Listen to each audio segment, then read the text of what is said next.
మా చిల్లూరుపేట నియోజకవర్గంలో నాదెండ్ల మండలంలోని జంగాలపల్లి అనేటువంటి ఒక విలేజ్లో మా నాయకుడు సీతారామరెడ్డి గారికి రీసెంట్గానే యాక్సిడెంట్ అయింది. యాక్సిడెంట్ వల్ల కొంచెం కాలు తనకి ఇబ్బంది అవుతుంది. వెళ్ళి వారిని పరామర్శించి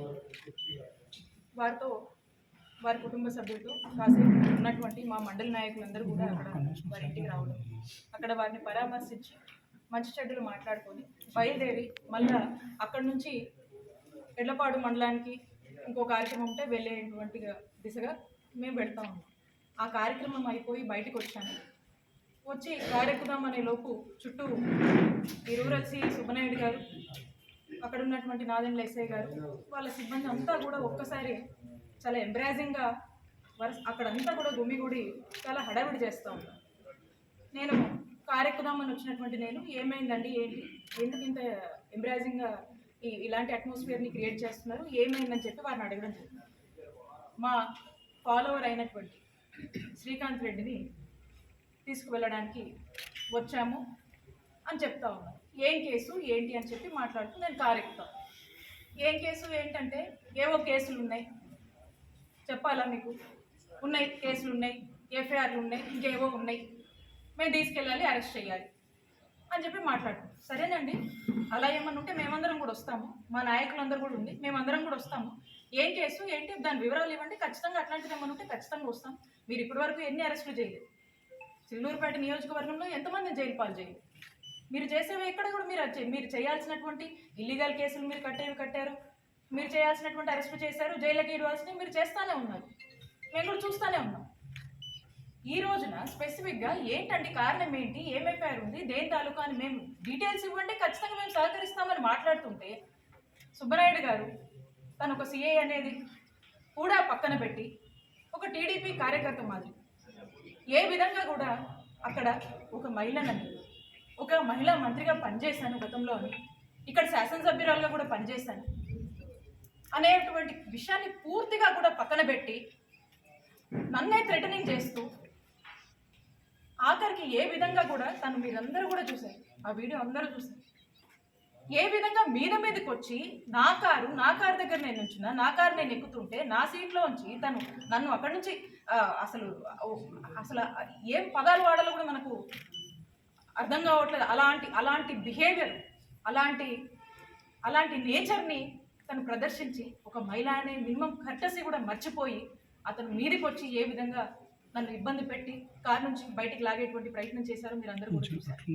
పైగా మీరు ఇంకా ఇలానే కనుక ఉంటే మీ మీద అసాల్ట్ కేసులు కడతాము ఇంకేదో అని చెప్పి థ్రెటనింగ్ మోడ్లోనే మీరందరూ చూశారు. అప్పటికి ఎక్కడ కూడా బ్యాలెన్స్ తప్పకుండా మ్యాక్సిమం బ్యాలెన్స్ అప్. సిఐ గారు ఏంటిది, సిఐ గారు అని చెప్పి తనకిచ్చే మర్యాదలో ఎక్కడ కూడా తగ్గకుండా సిఐ గారు ఏంటిది అని అంటానే ఉన్నాయి. ఏ మాత్రం కూడా పట్టించుకోకుండా ఏ విధంగా కారులోకి ఆయన జొరబడే ప్రయత్నం చేస్తూ ఈ విధంగా అరెస్టు చెయ్యొచ్చా అనేటువంటి ఒక అరెస్టుగా ఈరోజు ఈ రాష్ట్రంలో ఈ అరెస్టును మనం చూడొచ్చు.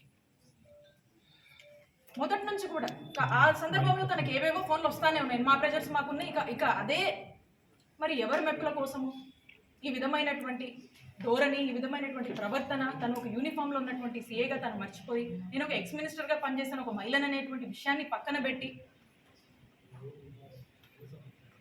ఇటువంటి నేచర్తో తను బిహేవ్ చేశాడనేది ఈరోజు రాష్ట్రం అంతా ప్రజలందరూ కూడా చూస్తూ ఉన్నారు. కూటమి ప్రభుత్వం అధికారంలోకి వచ్చిన దగ్గర నుంచి చూస్తూ ఉన్నారు.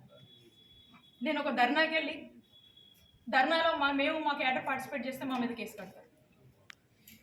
ఇంట్లో ఉన్నటువంటి మా మామయ్య, గతంలో కూడా చెప్పాను, దాదాపు 80 సంవత్సరాల వరకు ఉంటాడు, ఆయన మీద కేసులు కట్టారు. ఈ రోజున మా మరిది జైల్లో ఉంది.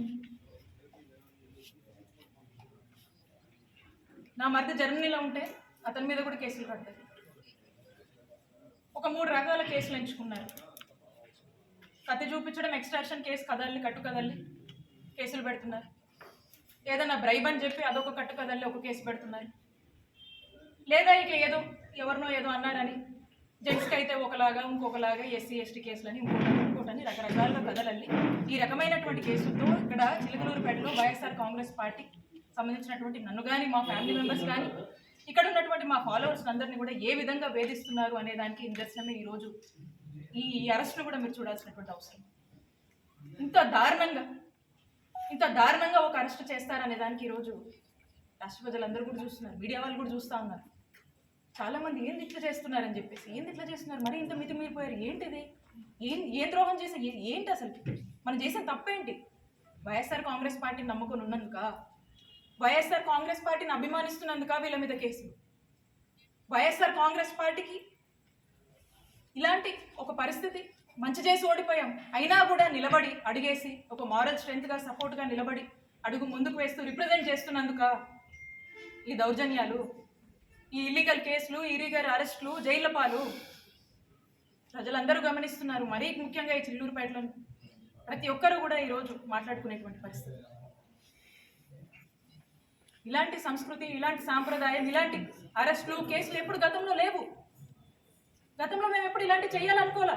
ఏ రోజు మా అధికారాన్ని వాడుకొని మేము ఇలాంటి ఏవి కూడా ప్రోత్సహించలే. అప్పటికి నాకు ఇన్స్టిట్యూషన్స్ మీద గౌరవం ఉండి, నాకు ఒక పోలీస్ ఆఫీసర్, యూనిఫామ్లో ఉన్నటువంటి పోలీస్ ఆఫీసర్ అనేటువంటి గౌరవం నాలో ఉండి, నాలో కల్చర్ ఉండి, నాలో ఒక రెస్పెక్ట్ ఉండి, అప్పటికి నన్ను నేను రిస్ట్రైన్ చేసుకొని నేను గౌరవప్రదంగానే నేను అప్పటికే నేను కన్వే చేస్తున్నా కూడా మరి వినకుండా ఏ విధంగా సిఐ గారు మితిమీరిపోయి ఏ విధంగా ప్రవర్తించారో అందరూ కూడా చూస్తూ ఉన్నారు.